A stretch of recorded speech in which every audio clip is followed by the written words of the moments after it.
Hey everybody, welcome back to the Beyond the Peloton podcast. I'm your host, Spencer Martin from the Beyond the Peloton newsletter. I'm here, as always, with Andrew Vontz from the Choose the Hard Way podcast, the betterlab.io. Wears many hats, but today he is our podcast co-host. We are discussing the recent carnage of the Classics contenders, specifically Wout van Aert, on Wednesday, and the prospects for anyone challenging Mathieu van der Poel this coming Sunday at the Tour of Flanders. It's I'd say my favorite race of the year, so I'm quite excited. I'm already buzzing. But Andrew, do you want to plug anything before we get going? Yeah, for sure. I've got a new episode out on Choose the Hard Way with Corey Richards, who was a National Geographic Adventurer of the Year. He is a world-famous photographer, filmmaker. He's climbed Mount Everest without oxygen, and he's walked away from all of that to focus on writing. Super interesting guy. I really love this interview. Come check it out. Choose the Hard Way everywhere you listen, at Hardway Pod on social. And I also would love it if you all could check out the Better Lab. That's the new business I'm building. It'll help you build mindful science-backed practices to sleep better so you're rested for the things you love doing, like riding bikes. So come check us out at thebetterlab.io. And Spencer, what a week in professional cycling. I can't wait to get into this with you. Yeah, I guess we should start with Tour of Vlaanderen. Then, they don't need to change the name of that race. That's globally marketable. Who can't say that? Who doesn't know what that means? But yeah, this is a race. I kind of have amnesia on it. I must have watched every edition. I never remember it because it's between E3, Gent-Wevelgem, and Flanders. I kind of always tune out midweek before Flanders. I rest up. I'm in hibernation before the big day comes. I happened to be watching on Wednesday morning when every favorite, except for Mathieu van der Poel for Flanders, went down in terrible fashion. This is how crashes happen in Flemish races. They have these long, straight, flat roads that lead into either cobbled sections, or in this scenario, it was just a paved climb. But it's fast. The pace is really fast. A bunch of people can ride next to each other. Everyone's fighting to be at the front, but it's not quite selective enough to be strung out. I think just a kilometer before, Visma had a line at the front of the peloton. Wout was safe. It bunches up. As soon as it bunches up, a Bahrain rider swerves, I guess, to avoid like a grate in the road. Or it's unclear to me. You don't do that in a crowded field because everyone behind him, someone hit his rear wheel. They were taken out, and it was a domino effect. Mads Pedersen was down. Wout van Aert was down. Biniam Girmay was down. Jasper Stuyven was down, with many others, but those are the biggest names.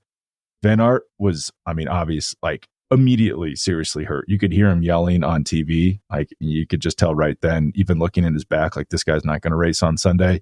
And now it comes out that he has, outside of a broken collarbone and ribs, he has a broken sternum. So it's unclear how long he's going to be sidelined for. Maybe the Giro in doubt. But Andrew, I was sad. Andrew, I kind of lost the will to watch the rest of that race, which ended up being a pretty good race, oddly. But what were your main thoughts from that? I was surprised that Twitter decided to attack Matteo Jorgenson for continuing to race. That was probably what did they want him to do? I don't know. I didn't even go on and look at what they said, but he had quite a lengthy response that all the cycling. He responded? Oh yeah, like he basically posted a statement about the race and why he continued racing. It's astonishing to me because I'm a highly paid professional bike rider. Yeah, but believe it or not, if you're making seven figures, they do expect you to continue the race and to try to win. And that's the kind of steely resolve that tells me this kid is a champion and is going to continue to do big and magical things. I noticed, man, that was really, really disturbing, though, I have to say. And, we see crashes like this happen all the time to a lot of different riders. Alaphilippe, as we've discussed previously, he's had probably 5 wrecks that are on the level of what Wout experienced in the last 3 years, I would say. There's something, I guess, about my attachment to Wout and how much I like him as an athlete. I do like Alaphilippe as an athlete as well, but I feel like I have a bit more of spectatorial distance from him. And yeah, there was also something about when the wreck happened, listening to Wout, he was crying. The guy was like screaming. He was crying on the ground, which completely makes sense. breaking your sternum is one of the more painful bone breaks that you can have. And it was a scary moment. And we've seen a lot of scary moments like this in professional cycling. And Spencer, I probably attempted to quote unquote rewind using, I hate to get into the lack of 256X playback during this monologue about this wreck, but I have to say it's not like a real precise search functionality. So I was on Zwift when I was watching the race, and I had like Zapruder film level analysis going on, trying to figure out like what happened, who did what. It was like the film Memento. I thought about getting some of the moments in the wreck tattooed all over my body. But it was very difficult to figure out what happened. And the thing that kept astonishing me, and it took me a while to figure it out, but like you see this jumble of bikes and bodies and all this stuff. And then Wout's just like spit out the back and you can't even see where his bike is. I don't know if you noticed that. He was so far back so fast. Yeah. It was almost like an optical illusion. Like it looked like he was riding last wheel and crashed. That's how far back he was. Correct. But he was really at the front. Yeah. And I'm thinking he got, in addition to a very heavy landing on his back and shoulder, in the moment, I thought he probably had broken his scapula and, but turned out he broke other stuff. But yeah, it's like he landed, he probably got run over by a number of different people. And then as I dug into it, as the internet later deduced, it was a Bahrain rider. And Spencer, as we were talking about before we started recording, they're 2 for 2 on taking out, 2023, 2024. They've ruined the seasons of a number of major classics contenders with these bozo moves related to people riding in areas of the road where they shouldn't be. So in 2023, it was at Flanders. They had a rider go into the grass, try to move up the side, and then swerve back in and take out the Peloton.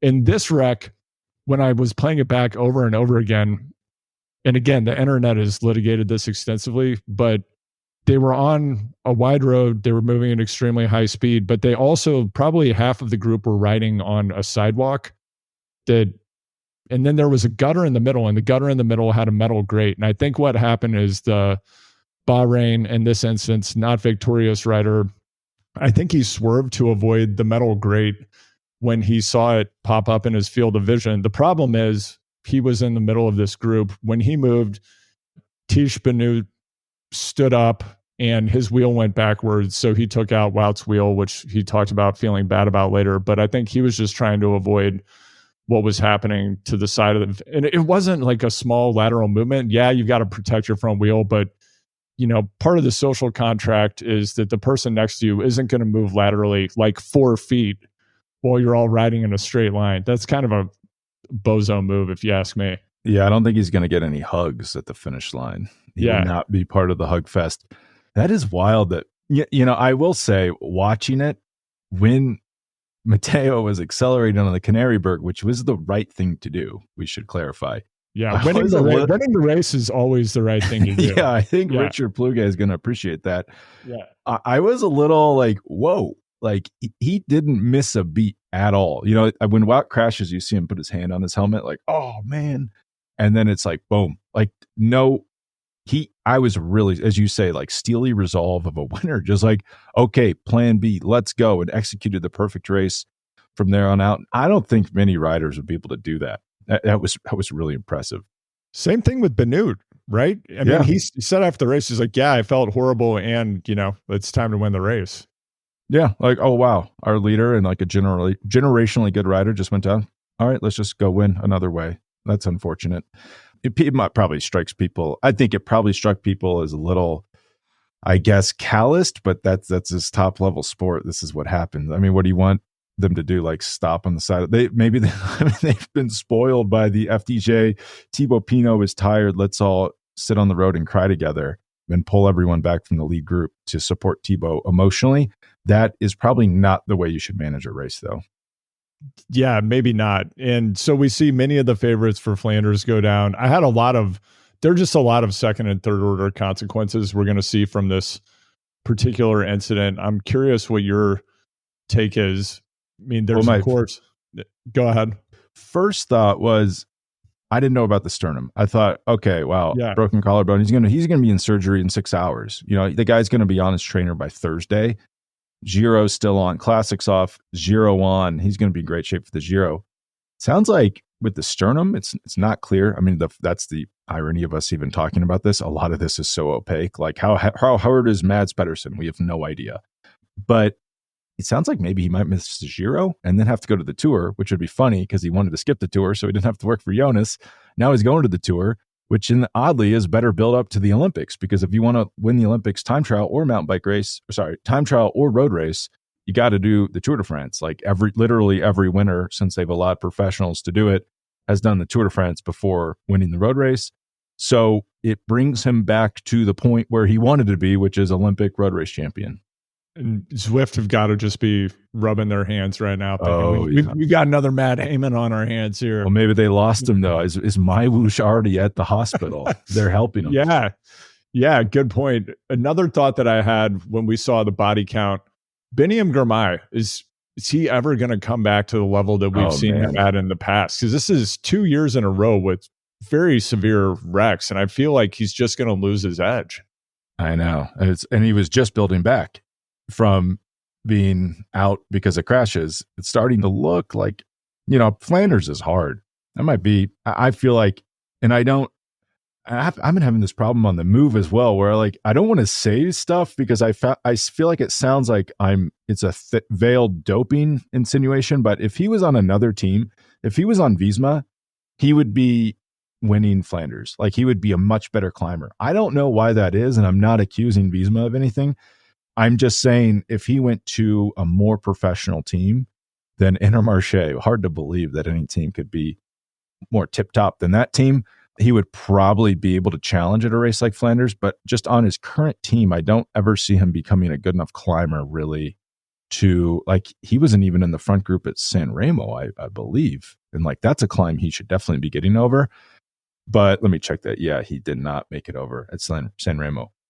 So I don't know if he was really a serious contender at Flanders, but yeah, this is just going to set him back. But again, we don't really know how hurt he is, though. I guess he got checked for a concussion, was negative. He's racing on Sunday, but maybe it's not a bad crash. It looked bad, though. Same thing with Mads Pedersen. How hurt is Mads Pedersen? Do we know? We don't know. We don't know how hurt he is, and it doesn't benefit them for their competitors to have any idea what their condition actually is. Yeah.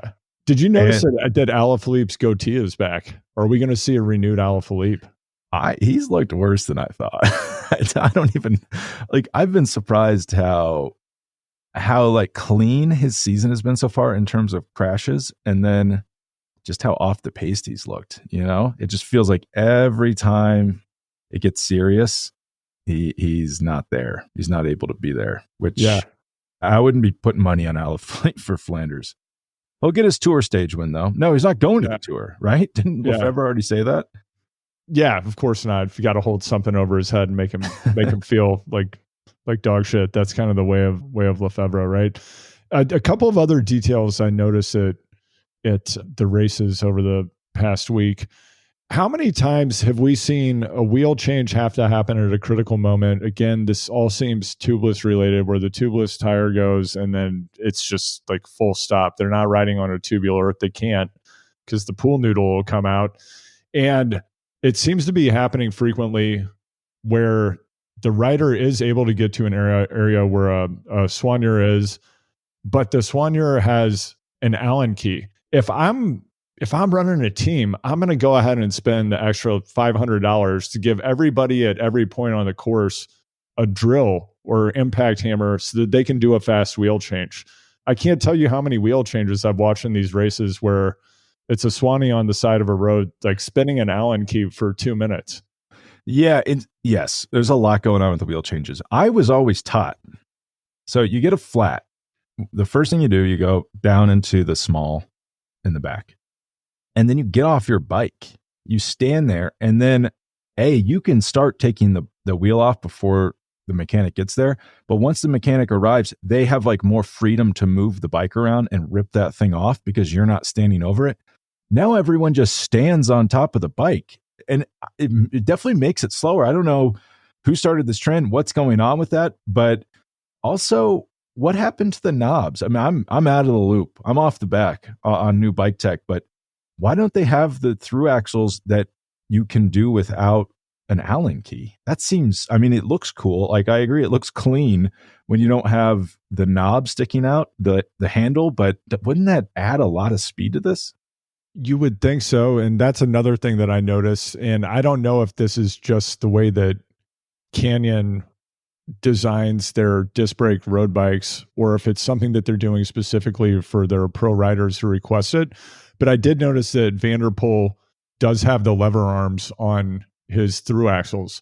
So if he has a flat, I feel like he's a savvy enough rider that he would do exactly what you just said, which is he has the lever on the wheel or on the through axle. I have this feeling that that's part of their strategy, because the Rudhoof brothers seem like the kind of people who have thought this no through. Stone unturned. Yeah, no stone unturned. Yeah. Where if you get off the bike, hey, just start spinning the lever. And there are a lot of these riders where they're not carrying an Allen key, obviously. They get the flat, and then they're just standing there, and then a panic Swanee gets out the Allen wrench, and then it's just like, just like, use power tools. They're fast. Yeah, I mean, when it works, when they have a drill, it's quite fast. But I don't know. I would go for a bike change too. But I guess you can't have illicit bikes. The bike has to come off the car. So give everyone a drill.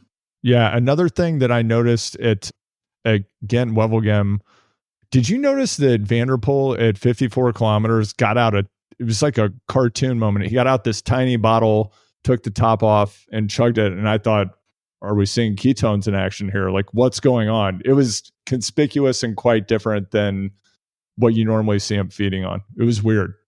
Yeah, I did notice this. I don't understand the ketone thing. So I don't know if it was ketones. I know people do like to take ketones at really specific parts of the race. So maybe that's what was going on. You'd think you could just get that in a bottle. Maybe it didn't taste that good and wanted it in a small serving. On Van der Poel, he's the big winner from Wednesday. Matteo Jorgenson won the race. Mathieu Van der Poel was feeling pretty good about his decision not to race at Dwars and to, I assume, just go on a motor-paced session, probably 4 or 5 hours behind the moto. Feeling pretty good about that, because his chances of winning Flanders went up significantly because of that. Because I'm looking at a computer model. There's a Dutch mathematician who does a complex computer model for every race to predict the winner. He has Van der Poel at a 42% chance of winning. That seems, I guess, okay. And then Pedersen at 22%. But if you watched Gent-Wevelgem on Sunday, I would ask, why isn't Pedersen the favorite? Because he countered. He stood there and just took blows from Van der Poel, like on the first time up the Kemmelberg, and he looked like the stronger rider the next 2 times. I understand that Van der Poel had to chase his teammate down. Still unclear to me why he did that when he had a sprinter in the group behind and he's just on the front chasing down Jonathan Milan. I don't understand that at all. It kind of seemed like he wanted to stay ahead of Philipsen, so he had the chance to win instead of working for Philipsen again. But Pedersen looked incredibly good. Now, Pedersen crashed at Dwars. We don't know how he is. Maybe this computer model is actually correct, because it's giving Pedersen a haircut basically because of his crash. But I thought Pedersen looked every bit as good as Van der Poel. I was going to pick him for Flanders, but after this, it's hard to imagine anyone stopping Mathieu Van der Poel. He didn't look incredible on Wednesday, and that's great for him, but he looked really good at E3. If he's on that form, could be tough to stop. Yeah, he looked phenomenal. And I'm wondering if perhaps this computer model is based on a visual synthesis of Eurosport coverage, because I mean, during Gent-Wevelgem, it was uncanny how many times we would get. I had this in my notes. There was a cutaway. I timed it. It was a full minute cutaway to tractors lined up on the side of the road, and that was the moment at which Jonathan Milan attempted to make a move at 82 kilometers. And just there were so many moments in the race where a significant move happens, and we're looking at, typically a French rider going off the back or tractors, something like that. Yeah, and watching the Spring Classics, and I'm pretty anxious about this for Sunday. it's just complete chaos because there's moves going. It's like, how did I miss that move? I'm rewinding, on a second screen trying to figure out when the move went. And it's like, oh, I am an idiot. I can't figure this out. It's like, no, you're not the idiot. They're just showing tractors. They're showing fields. They're showing cemeteries when these moves are going.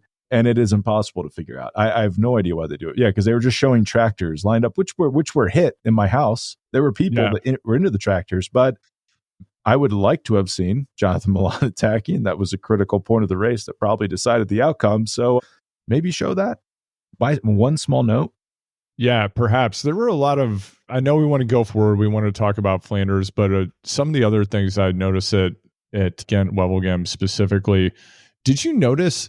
It was almost like watching Breaking Away. There were some moments when Little Trek had the entire road blocked. I was like, is this like a Cat 4 SoCal race? Like, what's going on? How do you let a team just go to the front and block the entire road? I mean, it definitely does happen, especially early in a race. We saw it at the Tour last year, where it's always happened. We're just now starting to see it more because they televise earlier into the race, but it is a tactic where a GC team, a break will go, they'll like the break, and they just literally plug the road. I think like Alex Dowsett was complaining on Twitter a few years ago where he's like, these criminals are trying to break through our gridlock. It's like, screw you for blocking the road. Like, people are just trying to race. Like, what the heck? I remember like GS Chow was a big Colorado team, and they would always like, if you tried to attack, they'd swing over into you. And it's like, dude, eventually, like, the launch codes are set and you're just going to get a handlebar up your behind because I'm not slowing down. But it is a tactic. And like we saw, I think it was stage 7 of the Tour last year where UAE was trying to block the road and they couldn't. And then that's when Jai Hindley slipped up the road and caused havoc all day. But with the Little Trek blocking, I didn't fully understand that because, yeah, they were at the front, they were blocking, but it almost seemed like there were times where teams could have gone through, and the sprinters teams were just like, before the last pass of the Kimmelberg, were just like, yeah, we're not going to go to the front and set a pace. The only team setting a pace was Ineos had one guy. Ineos didn't have a sprinter. I assume they were just trying to make the race hard to launch someone or to keep the leaders close. I didn't fully understand that tactic. But like Soudal Quickstep is just sitting behind Little Trek, letting them block the road. But if they would have worked there, they probably could have caught Pedersen and Van der Poel after the final climb, and Tim Merlier could have contested the finish. I didn't really get that. I know they were blocking, but it was kind of like an agreement that everyone had of like, we'll let you block. We don't really want to expend resources until we know our sprinter made it up and over this climb. And what did you make of Van der Poel trying to cover Milan's moves from way, way, way out? I didn't understand it at all. Okay. All right. We're on the same page then. Cause I was like, what happened? Cause it seems like Van der Poel is being much more strategic with his energy expenditure this season. At least that's my read on what I've seen thus far in this limited sample of races we've seen where he's done extraordinarily well. In this race, I felt like we were seeing 2021 Van der Poel, where it's just like, I'm going to go and go and go, covering everything when I didn't necessarily feel like it made sense. And I think that showed in the finale. Pedersen, definitely the stronger rider on the day. And I do wonder, where would Van der Poel have been had he managed his energy expenditure a bit more wisely? I didn't see Milan being capable of taking the race from 80K out. Did you? No. And even if he does, okay, so he wins. I mean, Van der Poel doesn't need to win Gent-Wevelgem. He can afford to be a little like played on the edge. Like, all right, Jonathan, let's see if you can do this. And if he does it, oh, wow, that was incredible. But he lost the race basically when he was doing that, because if let's say you gave every team manager a multiple choice test at the beginning of the year, and one of the options was there's a rider, your rider is in the front group. There's 3 guys from the same team in that front group against your single rider. One of them attacks. There's 2 teammates sitting on your rider's wheel. Should your rider just sit on the front and chase back their teammate while they rest on his wheel, only for them to just attack him over and over again once he does make contact? Everyone would say, no, just sit up and go back to the Peloton 20 seconds behind that has your teammates in it and has a sprinter that can win the whole race. So Yeah, I don't know. I don't understand what he was doing. I almost made me think he was trying to stay ahead of Philipsen. They just didn't want Philipsen to beat him again. Wow. Shots fired. I don't know.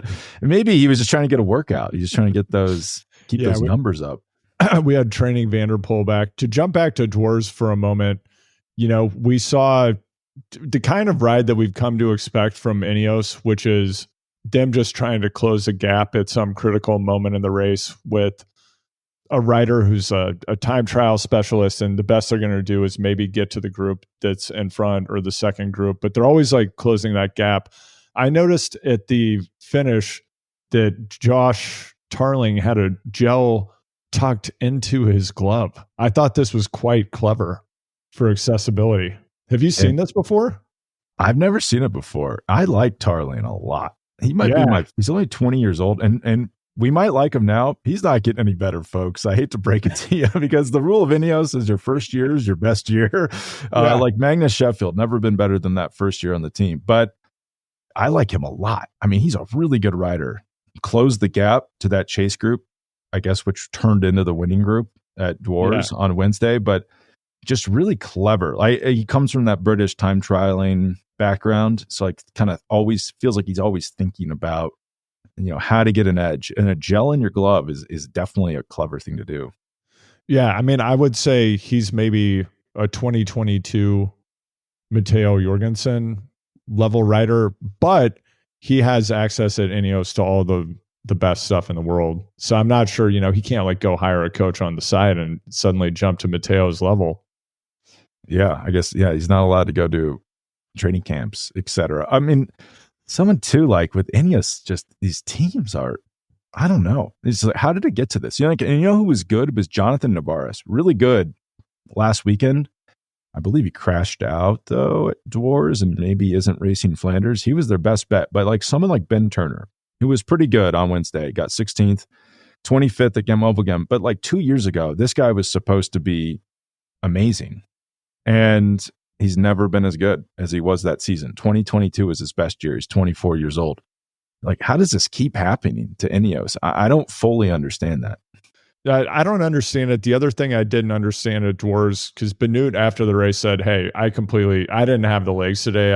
I didn't have it in me to win this. And that's part of why they did the rope-a-dope. They set up Matteo. They were doing alternating attacks, which is the right move tactically in that scenario. I do wonder, though, if the other riders in that front group, I wonder if they just get freaked out when they're in a breakaway situation like that with Visma, because they just expect that no matter what, they're going to have what it takes to win. Or is it the case that, even if they'd known Benoot was totally gassed, they weren't going to be able to do anything else? It just seemed like a lot of energy wasted covering moves that were actually not a threat, because Benoot wasn't going to go to the line, and they didn't see that in the moment. Part of that is reading your competitor's body language. Part of it, I think, is perhaps a confidence thing, and I wonder if teams are just getting freaked out and don't believe that they have the ability to actually win when they're going up against the super teams. I don't know. I mean, I don't know. Probably, but also, like, if Benoot is screwed, that's useful information. But if he attacks, and he did attack, if you don't chase him, he's going to win. So you kind of have to chase him no matter what. And then you're just kind of stuck. It's hard. If you're in a front group and you're all single riders and there's two teammates and they're good, it's really hard to beat them. Really hard, because they can just keep launching attack after attack. Like, let's say Stefan Küng goes to the front, pulls back Jorgenson. Unless he's Mathieu Van der Poel strong and can just like be his own lead out man and just stay on the front, keep the pace high, so Benoot can't counterattack, and then he wins the sprint. It's tough prospects, because as soon as you pull back Jorgenson, Benoot's going to attack. And Benoot might have said, I wasn't strong enough to win the race, but he counterattacks on Jorgenson and no one responds. He's going to just noodle off the front and win. That was tough. I do kind of wonder what would have happened if Alberto Bettiol wouldn't have suffered yet another debilitating cramp at the end of the race. I thought weren't cramps like that was like 20 years ago. I thought we solved cramps. What's going on with this? Did you just punch your thigh and drink some pickle juice? Yeah, exactly. That does remind me. I guess Tadej did cramp at Lombardia, but maybe that's what Van der Poel was drinking. at E3. Maybe he was on the verge of some cramping. But if Bettiol was in that group, he's a really confident guy. As you say, there might have been some people not feeling so confident against Visma. I don't think he would have been phased. He looked strong enough that he probably could have maybe welded the race back together and then launched his own race when he moved. If Benoot wasn't strong enough to close the gap, he could have made it work, but we'll never know because he cramped out of the race. And even though I do love him as like a dark horse pick at Flanders, the cramping, it's like a problem. It happened at the Olympics. Now it's happened here. If it's a long race, I don't know if I can trust him. Yeah. And I don't know. He's like, you put in such a big dig, and I've never raced at that level, but it does seem like you usually kind of have a little bit of a spider sense about, man, if I go above a certain threshold at this point, based on how my legs are feeling, you have that, like, I might start cramping sensation. Yeah. But I guess, maybe he thought that was his only hope, and he figured if I do this, then maybe on the other side of this, it's going to resolve. And he now has had the experience numerous times of this ending in a massive cramp. But that was dramatic. I was like, whoa, what's like, did his derailleur rip off? Yeah. It just like stopped and was coasting. I can't really recall that having happened too many times in professional cycling recently. Like Rob Hatch, the announcer, was like, oh, it was mechanical of the legs, perhaps. And I was like, no way. Like, there's no way. Like, Rob is mistaken. And then it's like, wait, no, his bike is fine. He just can't pedal one pedal stroke. I don't know if I experienced anything that bad since it's like freshman year of college where you're so hungover. You're cramping in bed at 5 a.m. I mean, that I don't know if I've seen many people suffer from a cramp as bad as Bettiol had. Back to Van der Poel. So wins by not racing. I'm going to lob a question at you. I don't really believe, I think this is kind of a silly question, but was everyone stupid for racing on Wednesday and Van der Poel's the genius for not racing? Wow. I feel like this is a screener question to work at Google, and I'm not going to take the bait, Spencer. What I can tell you is I think what this calls into question is the volcano strategy. And here's why. The volcano benefit is you get the benefit of altitude training. You're avoiding the risk of exposure to things like we saw happen in the race. So if you stay on the volcano, you're not going to end up on the ground with some horrific injury in a race. I'm also wondering, though, if by having superior fitness and not exposing yourself to the risk that comes with being in a race, does that mean that when you show up at the race, that your fine motor skills are not tuned enough and you don't have enough reps of the reactivity that you need within a racing context to stay safe? So are these riders detuning the reactivity that they need to do just to stay upright and excel in the races? Because think about Remco, another rider who's spent a lot of time on the ground and also a lot of time on the volcano. There could be something to that. Because one read of the Van der Poel situation, Van Aert situation, he crashed. We've forgotten this. He crashed at E3. Yeah. Doesn't do Gent-Wevelgem, crashes again at Dwars. So he did 2 races in a row where he crashed after the volcano. The E3 crash was definitely because, he didn't enter the Paterberg right on Van der Poel's wheel, which is fine. Like, he was so strong. Even if Van der Poel attacks there, he has a 2-second gap at the top. Wout can close that. He almost closed like a minute gap. So I think he would have been fine to do that. But yeah, he's not there, and he kind of panics and he goes into the gutter and crashes like at too steep of an angle. If he just would have been like calm, it wouldn't have happened. You definitely could say that is from being rusty, from being on the volcano. And this crash at Dwars, I mean, you hate to blame him, but you know who's been racing a lot lately? Matteo Jorgenson. You know who was at the very, very front when it mattered? Matteo Jorgenson.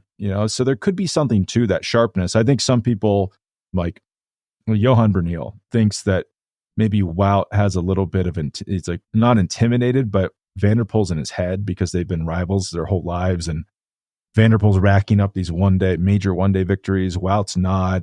He's thinking, oh, I'm not on Van der Poel's wheel. I got to get on his wheel. And that's why he's crashing at races where Van der Poel is. I don't know if I totally buy that, but just the fact that he's rusty from altitude camps on, at volcanoes on the Canary Islands, that could explain why these strange things are happening. Like, think of Paris-Roubaix last year. I would have to go back and look at his build into Paris-Roubaix. I think he did one of the stage races, but he flats when Van der Poel doesn't. It might look like bad luck, but over time, that's just from being on the wrong part of the road, where Van der Poel's doesn't ever seem to be on the wrong part of the road. Yeah, and I'm wondering if it, as part of the comeback is Wout ramps back up, whether it's for the Giro or the Tour, if he might want to consider something that's really a staple in my house for myself, my wife, my children. We get out the tap lights like F1 drivers, and we're working on our reactivity constantly. We just like everybody's in front of a wall with random lights we're tapping. So I wonder if that might be the big unlock for Wout and other riders going forward. Spencer, another feeling that I had at Dwars was I knew that Jonas Abrahamsson wasn't going to win the race, but I mean, he's 28 years old, but wow, hell of a ride. And I don't think this guy's ever won a professional bike race. I really wanted to see him win. I don't think it's going to happen in this Galactico era, but I'd love to see Uno X take something in this classic season, and it's just not going to happen. He was in the early break too. Oh, that's crazy. By the way, all day. Yeah, gets second. I guess that's a win. If Matteo would have done the right thing and stopped and cared for his teammate, then maybe Abertson would have won. But yeah, I would like to see them. And it kind of burns for them because that's the race. They're not going to win Flanders. It's not going to happen. I hate to break it to Uno X. They're probably not going to win Roubaix, even though, but that actually is the race that if they're going to pull off like, miracle on ice, miracle on cobbles, Roubaix would be the one, because someone like Abertson could get in the early break and people win from the early break at Roubaix. It's not impossible. Like, that's how Matt Heyman won. So there's still time, but Wednesday was really their shot. That was a bummer. I was bummed about that as well. Let me list you. So Mathieu van der Poel, you're thinking, man, can this guy win Flanders? That'd be pretty impressive. 3 Flanders wins in the last 4 years. Let me list you his career results at this race. First time he ever does it, 2019, 4th place. That's really good for a debut. And he remember this? He was like riding with one hand on the bars and like flipped over the bars on the sidewalk and then chased back on like a 2-minute gap. It was unbelievable. He finishes 4th. 2020, first. 2021, second. 2022, first. 2023, second.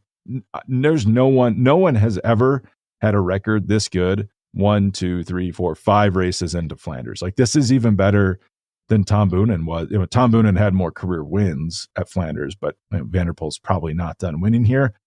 Boonen was like 24th, first one, 25th, first, 12th, 17th, 20th, second, 4th, first, DNF, 7th, 15th, 37th. He doesn't have a clean run like Van der Poel. I mean, he's potentially the best Tour of Flanders rider of all time. And then oddly, I say that he might not be the best Tour of Flanders rider in the Peloton right now, because Tadej Pogačar, if he did this race as consistently as Van der Poel, would probably have better results than that. Yeah, and I'm looking at Flanders results. So if we look back 25 until now, we have 1, 2, 3, 4, 5, 6, 7, 8. I might have miscalculated this, but I think 2005 to 2023, we have 8 quick step legacy victories. And it's just wild to think they're basically a non-factor in cobbled classics now. Yeah, it's crazy. Yeah. And Mads Pedersen, I guess that's the big question. We don't know how he is. Also better career results at Flanders than you'd think. He finishes second in his first one in 2018, and then has a few years in the wilderness, I guess you'd say. And then 8th in 2022, 3rd in 2023. He finished 3rd behind Pogačar and Van der Poel last year. And if he wouldn't have crashed, I would have liked to see what he did. But I mean, maybe he is fine and he could win on Sunday. But it's frankly hard for me to see anyone beating Van der Poel and Pedersen. I want to say Jorgenson, because that'd be amazing. I think I would spontaneously combust if an American won Tour of Flanders. I probably thought that was impossible as recent as like 3 years ago. But I mean, what do you think? I mean, you kind of pointed out that Matteo, pretty impressive decision just to keep going. And Wout's crashed, I'll go on and win this race. I don't know though. Does it like he has to win solo? A lot would have to happen for Matteo to win. Do you think he can do it?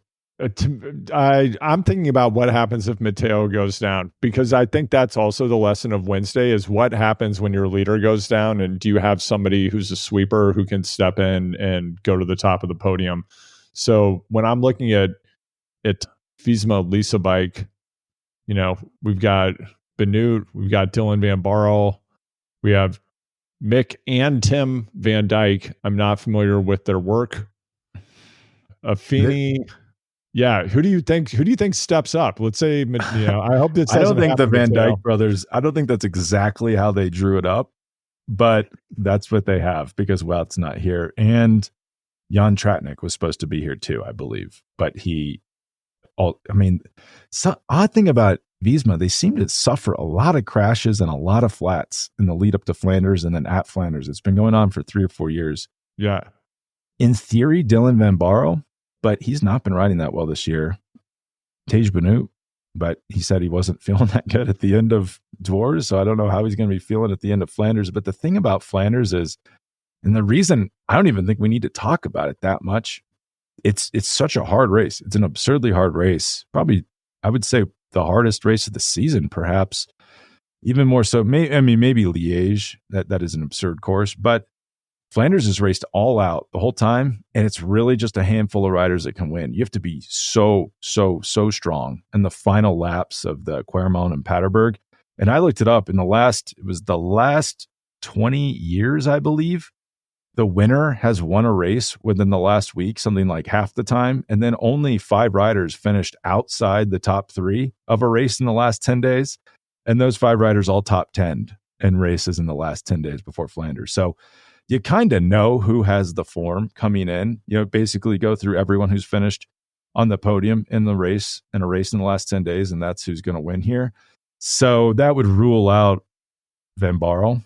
That would kind of make it just the Matteo show. It's a lot of pressure on Matteo's shoulders, but the thing Visma has going for them, like Alpecin de Koenig, good team. I think I said a few weeks ago they're like the best pound for pound team, money dollar for dollar team, euro for euro team in the sport. You look at this roster for Flanders, they do not have a lot of riders that are going to be there in the end. Once they get through the first 100K, who's going to be with Van der Poel? Like maybe Axel Lawrence, but he's 21 years old. Soren Krauw Anderson, maybe. But Van der Poel could be isolated early, and Visma will have riders there. And, if Matteo Jorgenson slips up the road, or even Tej Benoot, who's going to chase them down? Because if you're with Van der Poel, no one in their right mind should work with him at this point. You should say, well, Matthew, do you want to go get him? Because I'm not going to help you pull just to get dropped in the final 2 climbs. Yeah, the absence of Wout and potentially Mads, I think, opens the door for 2 possibilities. One is that this just becomes, I don't ever think watching Mathieu van der Poel is boring. And maybe this just becomes like a pro forma Van der Poel when he does a long bomb attack and then he's there with some ancillary talent that he destroys in the finale. I think that's one potential and highly likely outcome. I think the other factor, when we factor in the ground and road furniture, which increasingly is playing a huge role in the outcome of these World Tour level races, then just like the chaos factor. What do these teams do when they know it's so highly unlikely that they have any chance of winning, and they just start throwing haymakers, and chaos becomes this big factor early on in the race, or perhaps later in the race if they manage to keep it together and avoid that long bomb 100K, 80K attack. So I think that's potentially exciting. But like you, as I'm digging through the start list, I don't know. John Degenkolb, loved your ride at 2023 Paris-Roubaix. You're not winning Tour of Flanders. And Lars Kraps, you're doing your best. You're not winning the Tour of Flanders, pal. Victor Kampenaerts, you know how much I like you in your chainring. I've liked seeing you on the front. You've seemed to have lost a step since you had to give up your turn and brifters. But this isn't your race, man. So what happens?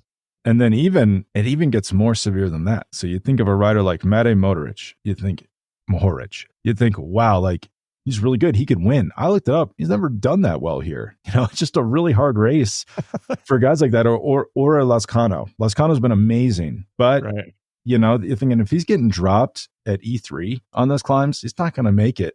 He can't hang with Van der Poel in the final circuit here. And when they changed the race, it used to be a little bit more open. They changed it to be harder in the final circuit, really for money reasons, because they can charge people to stand on the side of the road in that circuit and drink a bunch of beer, which who can't get behind that? But it's made the race a lot more selective. But other thing I don't think we've mentioned. So Mads Pedersen crashed. Not good. He also lost Alex Kirsch and Jasper Stuyven, who were in that crash and who will not be able to race because of severe injuries. So that little Trek team we saw work over Van der Poel at Gent-Wevelgem is not going to be there, in its entirety. That's really going to sting. But someone who is there, Tom Squeens. I was just looking at his name. Yeah, we forgot about the Squeens after that opening weekend. He was 8th at E3. That's a really good result. That's the one. That's one of the wild cards I would keep an eye on. I'm curious to see how they deploy the Squeens card. Yeah, that's on my radar as well. I also, he's not going to win this race, but taking a look at what went down in the past week, is Stefan Kung ever going to go to another level? Now that he's at a Groupama, right? Does he have the support team that he needs? No. So what can he do? Well, he's in my notes too.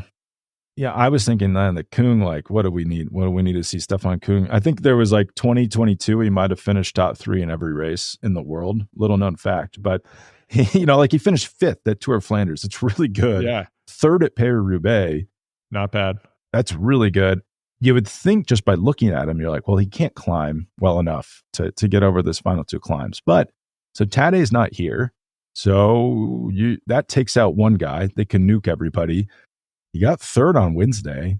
If you actually could imagine him as one of the candidates who could complicate Van der Poel's day. If he goes away, let's say at the top of the Quermont where Bettiol did in 2019, it's not he's such a good time trialist, such a strong rider, and a better climber than you'd think, especially in these shorter Flemish climbs. It's not impossible to imagine him soloing to a win. And I looked it up. It's actually really rare. It's 2 riders in the last 15 years have been reeled in after the final climb. It's really hard to reel in riders after they get away here. Yeah, and for our American listeners, and I assume many of you are Americans, Stefan Kung he's 83 kilos, 1.93 meters, so he's roughly 6'3" and 182-ish pounds. He's a large human, Spencer. He's a big guy. He's probably a little under 83 kilos right now, if I had to guess. Yeah, I guess you're fighting right. form. But he's a big dude, like a normal-sized person. You would see him and think, that guy's pretty big, which you would not think about almost any pro cyclist. But he seems to make it work at these. I would look at those stats and think, I don't know if he could win Flanders, but he's kind of one of the odd people who can be that big. I mean, he must put out the power must be unbelievable to be able to get up and over these climbs like he can. Even Mads Pedersen, he's listed at 70 kilos. That seems a little light, but yeah, he can climb incredibly well.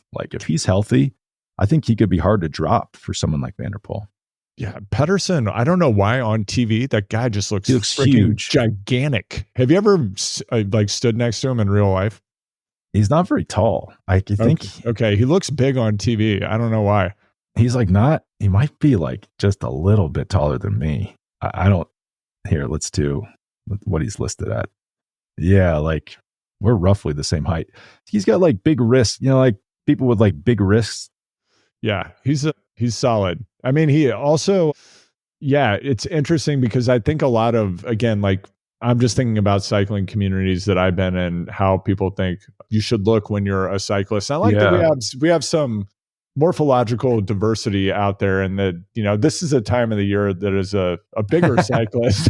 I really enjoy looking at the TV. I don't know the name of the Astana rider I sent you a photo of, but I was like, this guy, I can get into this guy. And even if you go down a level, yeah, it's big guys, like on these second and third division Belgian teams. And if you go to the non-World Tour races, really big, like football sized people. So yeah, it's fun to see him out there. I think like Nick Hornby in his book about the fever pitch book about soccer, he like went to Oxford for school and he started supporting that team. And he described like the bigger bottoms you might see on a player in the lower leagues and like the physical diversity of the players. Like that's like what you see at the classics. It's just different sized people doing well. I actually think that what you say, like in the communities where people get so obsessed with how you should look, that happens in certain places in the US to the point where it's detrimental. Like in Boulder, I feel like a lot of riders, even if they're not like a climber, they like think they have to slim down to a climber build, and it becomes almost an obsession with each other, that it's detrimental to how they perform. And maybe a lot of people don't achieve everything they should have based on their talent because of that. And that's just my pet theory. Yeah, I think you're absolutely right. So I think often people conflate looking a certain way, or like having a six pack, for example, which has nothing to do with your ability to be a good cyclist or a professional cyclist. And in fact, if you look at like a rider like Wout, for example, this is something I've noticed. Wout, Degenkolb also has this going on, as does Mads. They almost look like they have a gut, and that's actually because the volume of their lungs is freaking enormous.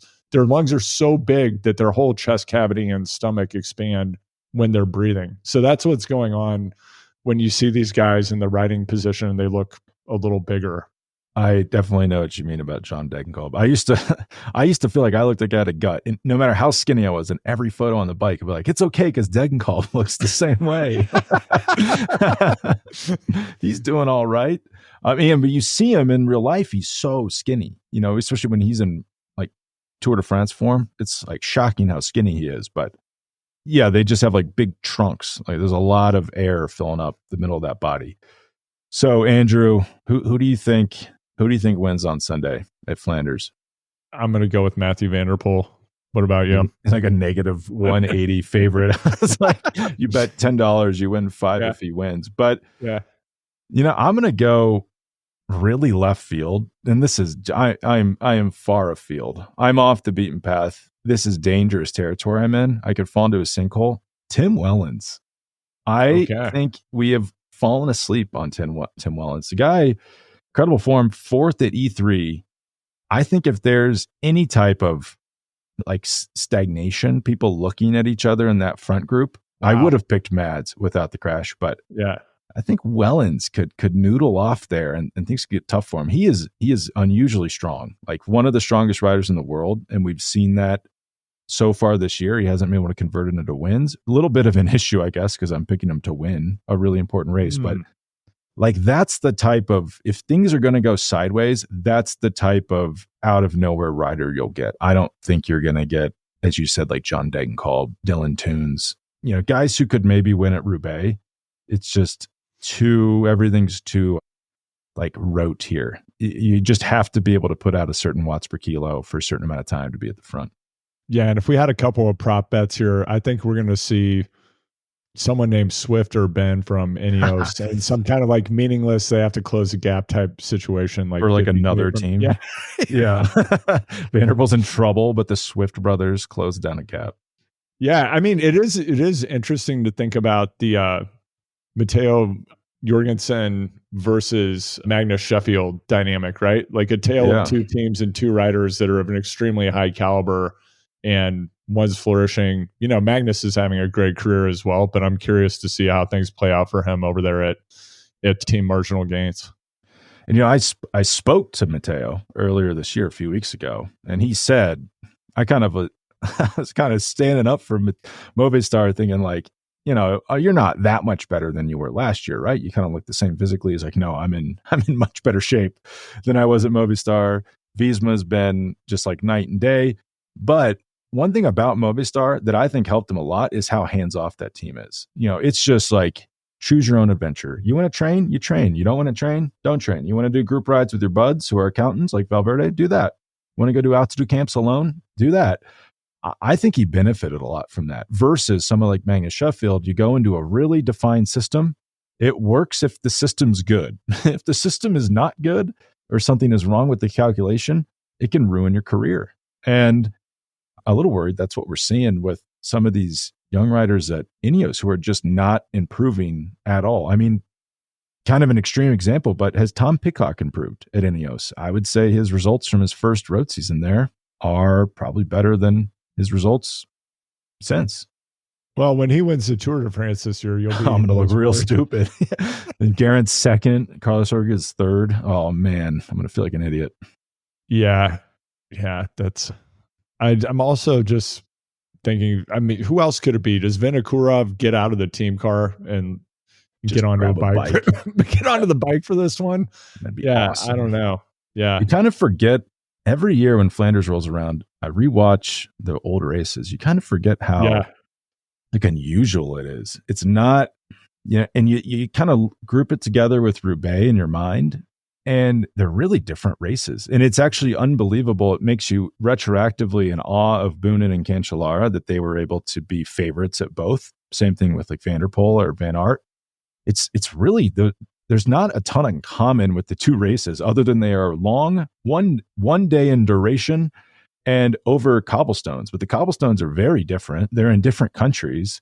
And Flanders is a lot about climbing. There's a ton of elevation gain on the course. Yeah, it's a very different set of races that you would think would suit really different attributes. And in the modern era, that seems to have been the case. I mean, another thing that this is bringing to mind for me right now, Spencer, something we've talked about a lot. Van der Poel had the edge this week by virtue of not being at a race where most of the favorites for Flanders were taken out once again by a Bahrain rider.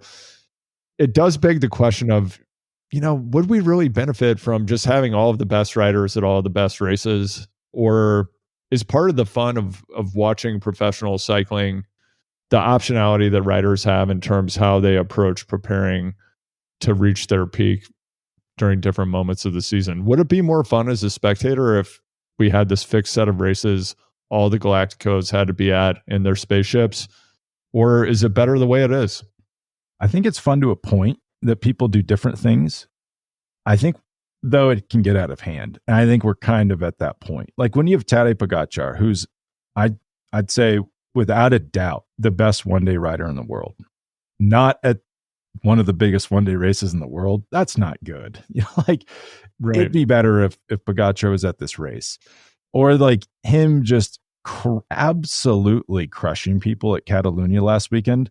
I don't even know if there's that much to say about that. Like, he was awesome. He looked great. But if you add up like the total amount of times that the next three GC contenders have ever finished in front of him, not only like beaten him in a race where they're trying to beat him, that's happened almost never. The only time it happened was 2019 when Alexander Vlasov finished, I think, like third at the Tour of Slovenia and a teenage Pogačar was fourth.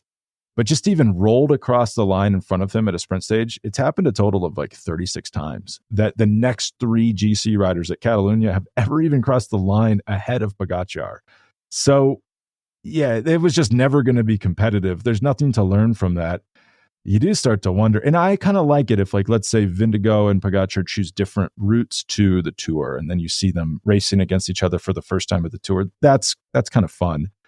But if like Primoz isn't going to be there, Remco isn't going to be there, like that starts to get a little tedious, I fear. So I think maybe someone could like tighten that up a little bit without making it full on F1. Everyone is at the same race all the time. Yeah. Hearing you talk about past edition of the Tour of Flanders is also reminding me, and anyone who's listening, the Tour of Flanders organization makes a documentary about the race every year that takes you inside the race, really in the way that Unchained aspires to do, but they do it and it's just an incredible execution. So I know for me in the next 48 hours, I'm going to try to watch as many of those as I can, or at least the final portions of them. They're really phenomenal. It's a great view of what actually happens inside the race, what the race, the sport directors are thinking about, how the riders experience it before, during, and after, and really must-watch material in my view.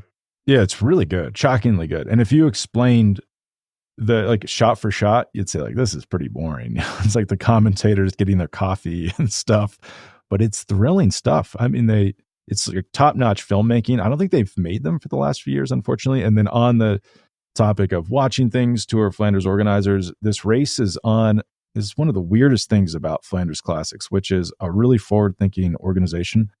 They sell the US rights to Flow Sports. So it's on Flow bikes. No. Yeah. So here's I'm just thinking of Jonathan Kaplan, our friend over at Riding With. Like, he definitely has HBO or Max, what it's now called. He definitely has Peacock. Probably doesn't have Flow bikes. You know, it'd be like, you got to be a real sicko to own a subscription to Flow bikes. So, I mean, I guess your options are suck it up and buy Flow bikes. The advantage of a Flow bike subscription, though, is you can use a VPN to watch the whole calendar. And that's nice. You don't have not if you have a Samsung TV, though. Just FYI. That is, yeah. There's no getting around it. Few Airbnbs with Samsung TVs, and it's brutal. But Biden needs to step in on that. It's out of control how they don't let you cast. But yeah, so you can use it for races that aren't technically available. Like if you really don't like certain commentators that maybe you would be on US television, it's a great option to get different commentary. It is kind of expensive. It's like $150 a year. Tour of Flanders would be the only major race that wouldn't be on either Peacock or Max, so that you're basically buying it just for one race. There's like a pirate called Tiz. You could just Google Tiz cycling and try to watch it for free. That is, as Andrew was pointing out in our pre-record, a little sketchy. You kind of feel like you might get a virus and the feed's going to cut out. There's also a guy on YouTube, guy, girl, they, I don't know, pro cycling races. And if you go to their page, there's nothing on their page. You're like, well, this is silly. But if you go to the live tab, they'll often illegally stream live races on there. It's a really good quality. And then it will be on the live tab for 24 hours afterwards. So you can go back and rewatch, but then they smartly scrub it off so that's how they stay ahead of the copyright enforcement. We're helping them stay very discreet right now. Yeah. Well, I mean, it's they have 70,000 live viewers. You're like, how is this not getting shut down on an Alphabet property? Yeah. They take care of you. So sorry about the Flow bikes. I feel personally responsible for everyone that has to suffer through this. And if you are a Flow subscriber, as I am, Spencer, is something to be aware of. There was a class action lawsuit because one of the features of Flow bikes is that they make it very difficult to unsubscribe from their product. I can tell you how to do it if you DM me. You do have to log in on the web. It's very hidden. They definitely want to obfuscate what you have to do in order to unsubscribe from the product. But I recommend, as soon as you subscribe, find that webpage, go in, click unsubscribe. It'll try to make you think you're going to get disconnected immediately, but your subscription will last for the entirety of the year you paid for, because they will not refund you any prorated amount of your subscription. And you cannot sign up for a month. You got to sign up for the whole year. Yeah. But by doing that, you won't end up with an auto renew, because I think we're all ever hopeful that something will happen that will enable us to get those races somewhere else in the next calendar year. Yeah. Flow is it's really a thorn at the bottom of our feet, where it's without Flow, actually wouldn't be that hard. Yeah. I mean, we were messaging about it this week, because I went to watch one of the races that they had. I don't remember which one. And I was going to watch the replay, and part of the user interface on Flow is that if you're going to watch a replay, you're 100% of the time going to find out who won the race before you watched it, because they also have a news feed. I guess they're trying to position themselves as a news service as well. And I will say Gregor Brown's reporting is good, and the material he puts on YouTube, he does race previews, interviews with riders. I appreciate his work, but the actual architecture of the app is, I want to say a lot of bad words, and I'm not going to say them right now. Yeah, the app is you get spoiled. It's nuts how they do that, where you go there and you find out who wins the race. I don't understand that at all. And then I'm hesitant to even mention this because it could confuse anyone hearing it. I think they're owned, at least in part, by Warner Brothers Discovery, who owns Max and owns GCN. So then you start to question, why does Flow even exist in the first place? Why is Warner Brothers Discovery paying for this competitor to their Max app? Yeah. And then you go back and watch Succession, and all this stuff just starts to make more sense. How it ends up this way, this is like the Gojo, I guess. Yeah, exactly. Yeah. Remember Valter from season 1? Yeah. This was like their Valter investment they've forgotten about and just written off. Well, thank you, Andrew, and I hope the race is on Sunday. By the way, I should say starts, I think, line-to-line coverage. So, as if you're in the U.S., it's pretty much as early as you get up. There'll be some race on, finish around, 11 a.m. Eastern time, perhaps. So we will see how it goes. I'm really excited to see if anyone can try to beat Van der Poel. And if he doesn't win, he'll finish second.